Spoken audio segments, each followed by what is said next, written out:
Yeah, I think that's the biggest risk a lot of companies and contractors particularly run is that they get this new software that's going to be the fix to all their problems. But then it's so data entry heavy, especially at the outset for the onboarding side, that they never really get it fully implemented to the best of its ability, right?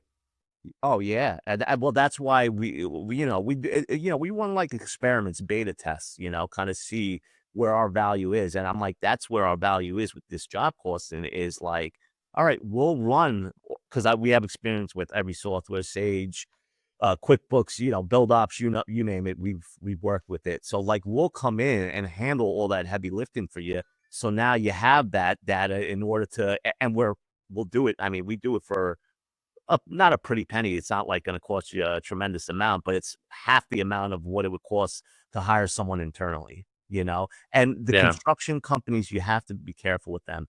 A Markham, they're a big, accounting firm that does, construction accounting a lot. They did a study 10 years ago, and I was fascinated by it. They said the average this was 10 years ago too, I don't know what it is now. The average contractor, this is during the big technological boom, right, where everything was becoming automation and, smart heavy. They said the average contractor is 10 to 15 years behind the technologies.